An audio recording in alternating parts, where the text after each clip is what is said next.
Hi, welcome to Now TV Canada. People say that rap is poetry and poetry is rap. Both are rhyming gifts and forms of art, but there is a difference. And for 22 years I've been writing. More than 22 years. But until recently I didn't have any rap to add under my belt. Now I have 3. So I guess my music is moving forward into a different style from the other 4 albums previous to this. So I would like to share those raps before there's any choirs or bands or music added to it.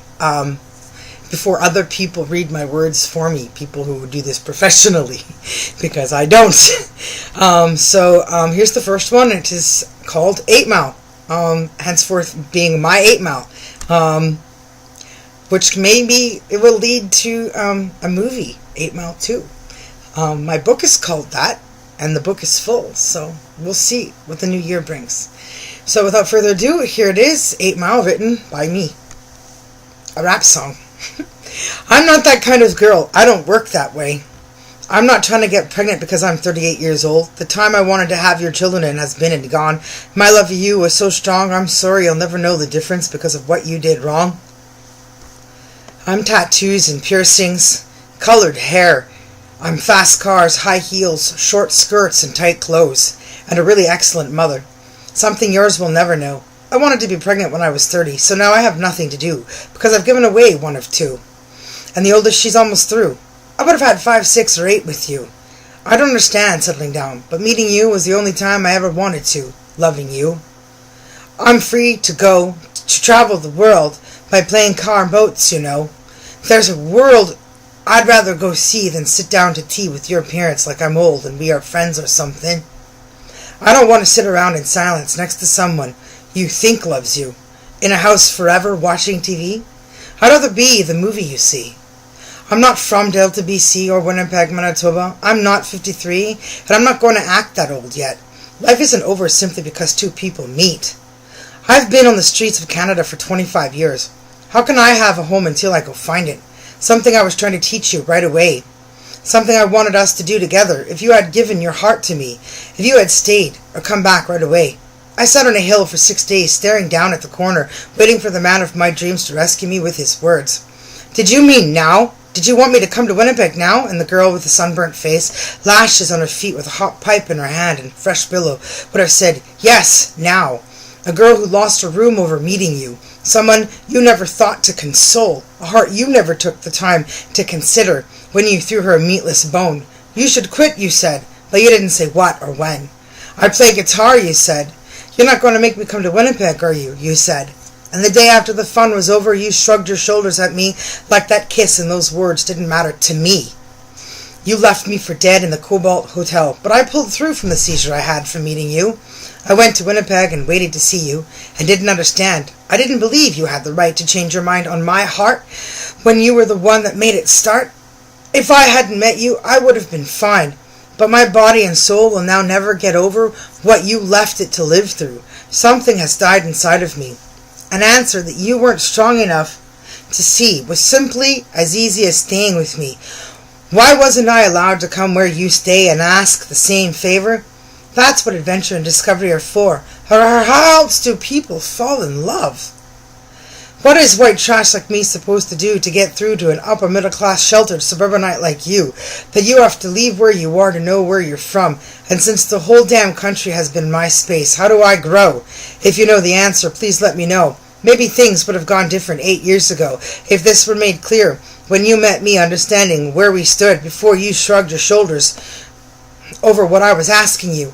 I'm tired of snow and cold air, cloudy weather and too much rain. I just wanted to be with you. I just wanted us to fall in love. I gave you love and you gave me hate. It wasn't your parents I was trying to date.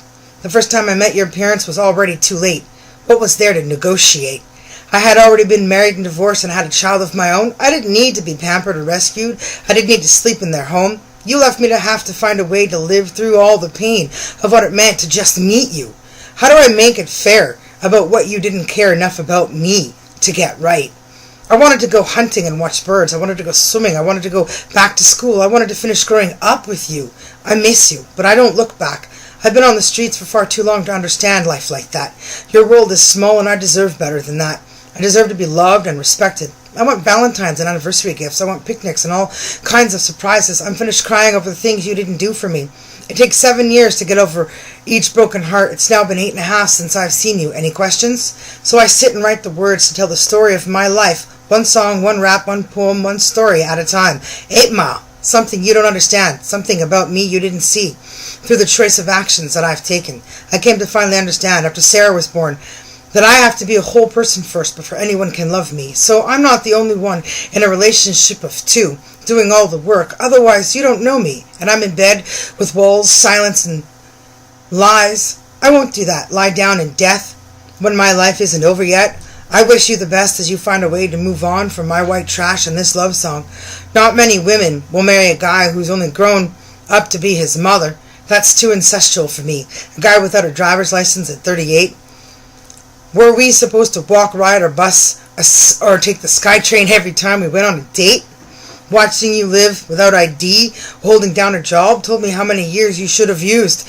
You haven't learned a thing from the experience. But I will tell you what I was trying to get through to you. A man's job is to love a woman. Failing to do that, he has no job. That's how much I was made for you. As you live without a car, a house, a credit card, and work. But I'll say this much for you. For the time I spent with you, at least you're not a slob. Thanks for folding your clothes on the chair while taking a shower in my hotel, without asking whether or not I'd like to join you while you were there. Last I checked, cleaning a house when you're a man is not employment. I didn't want to be in a relationship with a man-maid. I wanted a boyfriend, a best friend, not just a roommate. Being your mother with good looks and thinking that you're nice enough to care for someone that won't get you too far. It takes work to establish a life, the kind of dreams you want to make real, climbing the mountains of life, generating results. That takes money to do. I loved myself all the way through, more than you love yourself today. I love myself enough to know I don't want to live with any more regrets. But you will always be in my words. I won't never stop thinking about you simply because we met. I'll be back with 2 more. That's just the first one. They get longer. Thanks for listening. Peace out. Superwoman Now TV Canada.